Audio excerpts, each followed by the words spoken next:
Good morning students. Today I will start chapter number 2। आज मैं second chapter start करूँगी आपकी हिस्ट्री का। The establishment of company power. किस तरीके से हमारे इंडिया में जो है इंग्लिश ईस्ट इंडिया जो कंपनी है, ब्रिटिशर्स किस तरीके से आए, कैसे इस कंपनी ने अपना पावर बढ़ाया, उसके बारे में हम पढ़ेंगे। क्यों केवल ब्रिटिश ईस्ट इंडिया कंपनी ही यहाँ पर स्टेबल हो रहा है पाई, कैसे उन लोगों में संघर्ष हुआ, उसके बारे में हम पढ़ेंगे। ठीक है, कैसे स्थापित करा उन्होंने यहाँ पर 18th सेंचुरी में। In 18th century European trades become very important. यहाँ पे यूरोपियन ट्रेडर्स जो आए थे बहुत इंपॉर्टेंट थे। वो यहाँ पे नए जो थ्योरी थी मर्केंटलिज्म की, वो यहाँ पर स्टार्ट हो गई थी। उसमें सजेस्टेड था कि that government play a greater role in the economy of the colonies. जो गवर्नमेंट है वो आपके आर्थिक रूप से जो है कॉलोनीज में अपना इकोनॉमिकल रोल अदा करती है। मर्केंटलिज्म जो है शॉर्ट टर्म में हम देखें तो came to be associated with the building empires in the colonies. It was considered necessary for imperialism. ये जो मर्केंटलिज्म है वो आपके लिए संबंधित था आपके एम्पायर्स, राज्य बनाने के लिए, और ये जो कॉलोनीज डेवलप करने के लिए भी था और ज़रूरी था आपके साम्राज्य। इम्पीरियलिज्म का मतलब यहाँ पे साम्राज्य को बढ़ाना, यानी एक इस्टेब्लिशमेंट था आपकी कॉलोनीज़ का, यानी उपनिवेश जो सिटीज़ थे उनको कैप्चर करना, और अपना इम्पीरियलिज्म का मतलब यहाँ पे साम्राज्य को बढ़ाने से। ठीक है, यानी एक जगह अगर आपने कैप्चर कर लिया अपना ट्रेड वगैरह, तो उसको आप आगे बढ़ाने के लिए जो है और उसको कंट्रोल करने के लिए अलग अलग कॉलोनीज़ जो है अपने अंडर में ले लेना है। ठीक है, इससे आपके इकोनॉमिकल फील्ड जो है वो अच्छी हो जाती है, ट्रेड जो है और बढ़ता है। क्लियर यहाँ पे। नेक्स्ट जैसे पोर्टुगल जो है उन्होंने carried out voyages of discovery to because raw material for domestic industry। क्योंकि जो पोर्टुगीज़ जो थे, पुर्तगाली जो लोग थे, उनके डोमेस्टिक यूज़ के लिए, डोमेस्टिक इंडस्ट्रीज़ के लिए उनको रॉ मटेरियल चाहिए, तो उन्होंने जो है समुद्री यात्राओं के द्वारा जो है अपना रास्ता खोजा, और उन्होंने जो है यहाँ पे जो है आपके कॉलोनीज़ डेवलप करना वो भी चाहते थे। उसके अलावा अदर जो यूरोपियन, स्पेन, डच, फ्रांस लोग भी जो थे, वहाँ के लोग भी जो थे यहाँ पे पार्टिसिपेट करते थे इस क्वेस्ट में या इसमें वो और आगे, यानी हर कोई चाहता था कि यहाँ पे जो है अपनी कॉलोनीज़ डेवलप करे। ठीक है, हर किसी की इच्छा होने लगी कि वो भी जो है इन कॉलोनीज़ को कैप्चर करना सब चाहने लगे इनमें से। ठीक है, यानी यूरोपियन ट्रेडर्स के लिए एक अट्रैक्टिव जगह बन गई है हमारी इंडिया। ठीक है, और आपस में आगे जा कर के ये लोग जो सब हैं आपस में यूरोपियन कंट्रीज़ जो हैं लड़ाई करने लगते हैं, ताकि वो लोग जो यहाँ पे जो जितनी भी कॉलोनीज़ हैं उनको अपने हैंडल में ले ले, अपने अंडर में ले ले। British empire in India started primary trade. सबसे पहले जो है ब्रिटिश एम्पायर ने जो है साम्राज्य ने जो है हमारे यहाँ पे ट्रेड वगैरह स्टार्ट करा था, स्टार्टिंग शुरुआत करी। फॉर्मेशन जो है हमारी ईस्ट इंडिया कंपनी का जो 1600 से मानते हैं, क्वीन एलिजाबेथ जो थी फर्स्ट इंग्लैंड की, ये उन्होंने जो है चार्टर दिया, एक राइट था जो कि carry out trade with east, यानी ईस्ट के साथ जो है आपके व्यापार करने के लिए चार्टर दिया गया, यानी राइट्स दिए गए। नो कॉम्पिटिटर्स नाउ, अब कोई कॉम्पिटिटर नहीं रहा। ठीक है, अब आपस में ये नहीं लड़ते रहेंगे, केवल जो है इसको ईस्ट इंडिया कंपनी को जो है अधिकार मिल गया ईस्ट के साथ जो है व्यापार करने का। Easily taking cheap goods and carried to Europe to sell it at high price. वो लोग यहाँ से रॉ मटेरियल लेते थे और अपने वहाँ पे जा कर के जो है उसको सेल करते थे हाई प्राइस, यानी हमारे यहाँ से रॉ मटेरियल लेकर के अपना प्रोडक्ट्स जो है वो वहाँ पे जा कर के बेचते हैं, तो वो हाई रेट पर, तो यानी मुनाफा या फ़ायदा, बेनिफिट किसको मिल रहा है, इन्हीं लोगों को। ठीक है, इसके बाद उन्होंने कॉलोनीज़ में जो फैक्ट्रीज सेटअप करनी शुरू कर दी थी। फर्स्ट फैक्ट्री जो है वो उन्होंने सूरत में स्टार्ट करी थी, जो कि स्टोर हाउस था, प्रोवाइड करा था आपके रेजिडेंट्स टू द वर्कर्स, यानी यहाँ पे वो सबको जो है रखा भी जाता सामान, उसके अलावा जो रेजिडेंट्स था यानी रहने के लिए जगह भी थी, वर्कर्स जो यहाँ पे काम करते थे उनके लिए। Due to competition, king of England sent John Hawkins in 1608 to Mughal court of Jahangir. Jahangir के पास मुगल दरबार में जो है इसको भेजा जाता है जॉन हॉकिंग्स को 1608 में। By 1623 established factories at Ahmedabad, Agra and Machilipatnam. अब इसके अलावा इन जगहों पे भी जो है फैक्ट्रीज जो है सेटअप कर दी गई। सूरत एट वेस्ट कोस्ट, ठीक है, चीफ सेटलमेंट था यहाँ पे सभी जगहों को कंट्रोल करने के लिए। ठीक है, 1680 के बाद जो है मुगल्स, जिसमें से औरंगजेब जो है उसने परमिट कर दिया यहाँ पे परचेज करने के लिए 3 विलेजेस को। ठीक है, उसके अलावा इन कैलकाटा वॉज बिल्ड, कैलकाटा जो है वहाँ पे बाद में इसको बनाए गए थे। Fortified factory was build they and was called fort William. जो ये फैक्ट्री बनाई गई थी फोर्ट्स के रूप में, वो फोर्ट विलियम कहलाती हैं। नेक्स्ट था आपके others also establish the companies. इसके अलावा और भी लोगों ने जो अपनी कंपनी जो है यहाँ पे स्टार्ट करी थी, इस्टेब्लिश करी थी, स्थापित करी। जैसे एज फ्रेंच लोगों ने जो है फ्रेंच ईस्ट इंडिया कंपनी 1606 में पौंडीचेरी में, और फर्दर एट प्लेसेस और अदर प्लेसेस पे भी उन्होंने करी थी, और जगहों पे भी करी, बट अंडर गवर्नमेंट कंट्रोल, लेकिन गवर्नमेंट के कंट्रोल में रहते हुए। Dutch in 1602 get Cochin and Malabar coast in 1608 open till 19th century तक जो है इन्होंने वहाँ पर भी खोल दिया था।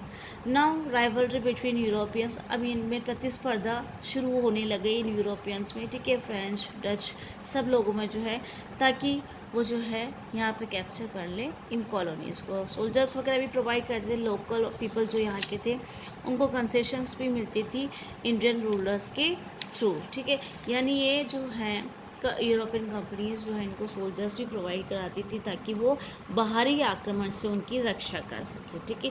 यानी हमारे ही राजा हैं और उनको सोल्जर्स ये लोग दे रहे हैं, ठीक है। तो इससे क्या होगा, हमारे जो रूलर्स होंगे वो, जैसे आपके मुग़ल उसमें देखेंगे आप, लास्ट में आ जाते इतने विलासी हो जाते हैं वो लोग कि इनको पता ही नहीं चलता है कि ये लोग सब उसको कंट्रोल में कर लेते हैं, ठीक है। सारी उपाधियाँ ले लेते हैं उनसे, वो हर चीज़ों में उनको पेंशन्स वगैरह जो है सब चीज़ें वो ख़त्म करने लग जाते हो। यानी आपके जो सोल्जर्स ये रखे जाते हैं उनके लिए भी आपको पे करना पड़ेगा, ठीक है। इस तरीके से उनको जो है हमारे इंडिया में उन लोगों ने ऐसे आधिपत्य शुरू कर दिया। क्लियर। नेक्स्ट है आपके कंट्रोल ओवर ट्रेड रूट्स, जो आपके ट्रेड व्यापार का जो रास्ता था उनके भी ऊपर कंट्रोल था। डिज़ायर थी पोर्टुगीज़ लोगों की कि वो ये सब चीज़ें ले ले। बाय द ब्रिटिश इन 1759 में जो है उनके पास भी चला गया। कॉजेज़ क्यों थे, कॉजेज़ इसका ये था क्योंकि ब्रिटिशर्स के पास अधिकार चला गया। राइज ऑफ ब्रिटिश, क्यों ब्रिटिशर्स का उदय हुआ, वो क्योंकि पहला जो था हमारे यहाँ पर उसका रीज़न ये था कि वीक इंडियन रूलर्स, जैसे कि अभी मैंने बात करा था आपके औरंगजेब और उसके बाद में आने वाले शासक जो बहुत खिलासी हो चुके थे। डिवाइड एंड रूल, वो हमारे यहाँ पे ब्रिटिशर्स जो है हिंदू और मुसलमानों में और अलग अलग कैटेगरीज़ में जो हम लोगों को जो है लड़ाना शुरू कर देता है, ठीक है। एंग्लो फ्रेंच राइवलरी स्टार्ट हुई थी यहाँ पर प्रतिस्पर्धा, उसमें युद्ध हुए, कर्नाटिक वॉर्स हुए हमारे 3, first second and third, 1746 to 48 and 49 to 54 and 56 to 60, ठीक है। आपस में जो आंग्ल फ्रेंच जो युद्ध हुए उनके बारे में हमने देखा, ठीक है। नेक्स्ट है the British conquest of Bengal. Britishers जो है वो चाहते थे बंगाल को जीतना, उन्होंने क्या करा, यहाँ पे बैटल हुई, यहाँ पे प्लासी का युद्ध हुआ था 757 में, जिसमें सिराजुद्दौला की जो हार हो जाती है।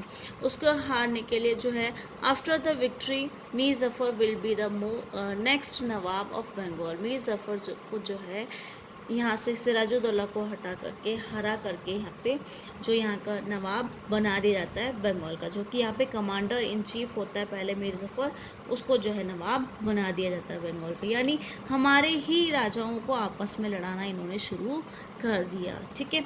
नेक्स्ट है मीर कासिम, जो है वो भी 1760 में नवाब बनता है यहाँ पे उनके द्वारा, ब्रिटिशर्स के द्वारा।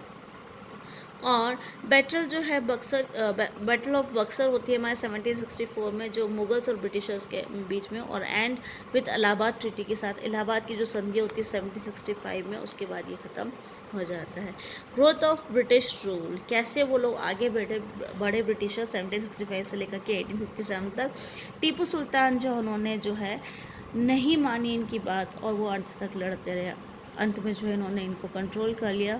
टीपू सुल्तान को उनको स्वॉर्ड वगैरह भी, तलवार जो उनकी फेमस थी, तो वो उन्होंने कैप्चर कर ली सब चीज़। मैसूर में जो है 1782 से 1790 तक, उसके बाद जो यहाँ पे और मराठा लोग जो है, सिख सभी लोग जो है इनका विरोध करने लगे। वो नहीं चाहते थे कि ब्रिटिशर्स के हाथों में उनका आधिपत्य चला जाए, ठीक है।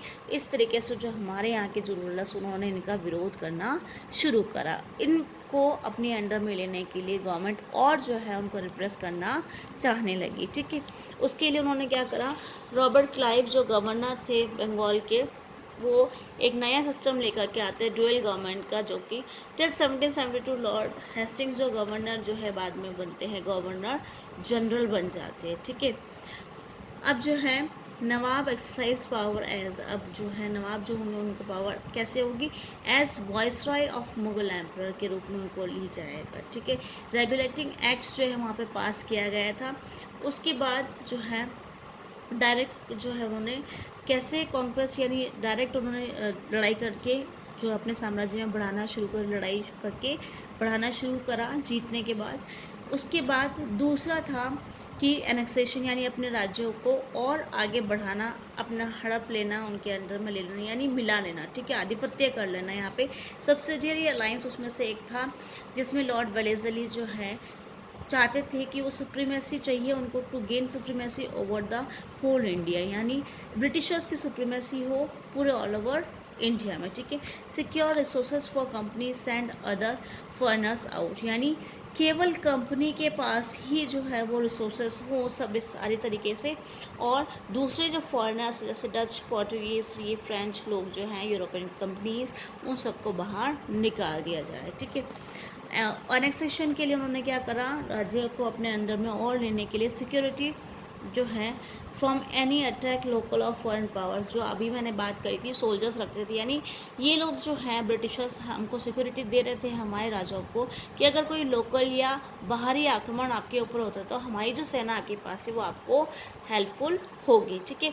दूसरा उन्होंने क्या करा कि can't negotiate without British permission, यानी आपको हम नवाब बना रहे, जैसे हमने अभी पढ़ा, ये सब चीज़ें उपाधियाँ दे रहे हैं, बना रहे हैं आपको, लेकिन उन्होंने ये उनकी चाल थी, उन्होंने जो है जानबूझ के ऐसा किया क्योंकि अगर आप किसी के साथ समझौता कर रहे हैं लेकिन वो समझौता आप किसी ब्रिटिशर्स की परमिशन के बिना नहीं कर सकते, क्लियर, यानी इसके अंडर में रहकर ब्रिटिश जो गवर्नमेंट थी उसके अंडर में रहकर ही आपको ये सब चीज़ें करनी होंगी, यानी शासन ये चला रहे हैं हम नहीं, ठीक है, यानी इनके अंडर में रह कर के नवाब और जितने भी शासक थे उनको शासन करना पड़ रहा था। लॉर्ड डलहौजी ने जो है डॉक्ट्रिन ऑफ लैप्स जो है पॉलिसी दी, जिसमें राज्य हड़प की नीति को हम मानते हैं, जिसमें उन्होंने क्या बताया कि आपकी जो टाइटल्स वगैरह हैं, जो पेंशन है, वो सब चीज़ें ख़त्म कर दी। उसके अलावा डिपेंडेंट की हम बात करें, ऐसे राजा जिनके जो पुत्र नहीं हैं, बाय बर्थ किसी के पुत्र बेटा नहीं है, तो उसका जो शासन है वो ऑटोमेटिकली जो है ब्रिटिशर्स अपने अंडर में ले लेंगे। किसी को आप गोद निषेध प्रथा की बात कर रही हूँ मैं, जिसमें आपको अगर आपके पुत्र नहीं है किसी राजा के तो वो उसको किसी भी बच्चे को वो गोद नहीं ले सकता है, ठीक है। ऐसे उन्होंने जो है बहुत सारे साम्राज्य में मिलाए, ऐसे उनमें से एक था सतारा, नागपुर और झांसी, रानी लक्ष्मीबाई के बारे में आपने पढ़ा होगा, ठीक है। तो ये सारे जो जगह थी उन्होंने अपने अंडर में ले लिया। नेक्स्ट था मिस गवर्नमेंट, यानी कुशासन, आपको शासन ढंग से नहीं चलाना आता, उसके आधार पर उन्होंने अवध को अपने अंडर में ले लिया। तो ये टेक्निक्स थी गवर्नमेंट की, ब्रिटिशर्स की। ब्रिटिश गवर्नमेंट ने जो है, ब्रिटिशर्स लोगों ने जो है हमारे यहाँ पे व्यापार करने आए, लेकिन धीरे धीरे किस तरीके से उन्होंने सब चीज़ों को कैप्चर कर लिया, न केवल व्यापार बल्कि हमारे राजाओं और हमारी जो भी शासन पद्धति है उन सबको ख़त्म करके अपना अंडर में सबको ले लिया। क्लियर बेटा यहाँ तक। नेक्स्ट ही आपके ब्रिटिश पैरामाउंट्स, यानी सबसे इम्पोर्टेंट कौन है, ब्रिटिशर्स, ठीक है। उन्होंने जो है यहाँ पे प्रेसिडेंट्स 4 कैटेगरीज रख रखी थी यहाँ पे, presidency, residency, agency and exceeded area. तो उसके अकॉर्डिंग उन्होंने 4 कैटेगराइजेशन करा था, उसमें मद्रास, बॉम्बे और कलकत्ता थे, और जो टेरिटरीज थे वो प्रिंसेस के द्वारा जो है रूल की जाती थी। ट्राइबल एरियाज थे जिनको एजेंसी, और नॉर्थ ईस्ट और छोटा नागपुर और उसके अलावा जो एरिया थे, यानी ये 4 कैटेगरीज में उन्होंने जो है इंडिया को बांट रखा था। क्यों ब्रिटिशर्स को जो है सक्सेस मिलती है, हमने अभी पहले भी पढ़ा था, क्योंकि failure of Indian princes, Rajput, Marathas to unite, क्योंकि हमारे जो भारतीय जो राजा महाराजा थे वो जैसे राजपूत और मराठा जो उसमें यूनिटी नहीं बन पाई थी, और सब लोग अलग अलग तरीके से जो है इनके विरोध कर रहे थे। अगर वो एकजुट होकर के सामना करते तो शायद ब्रिटिशर्स हमारे ऊपर 200 साल शासन नहीं कर पाते, ठीक है। लैक नेशनल पर्सपेक्टिव, उनमें खुद के लिए था, जैसे एक राजा है, ठीक है, मराठा है, तो सिर्फ अपने जो है उसी एरिया को वो जो है कंट्रोल करना चाहते हैं, उसी के लिए ही सब कुछ है। एक नेशनल यूनिटी की बात उनमें नहीं रही थी, केवल अपने राज्य को वो लेकर के बैठ रहे थे, ठीक है।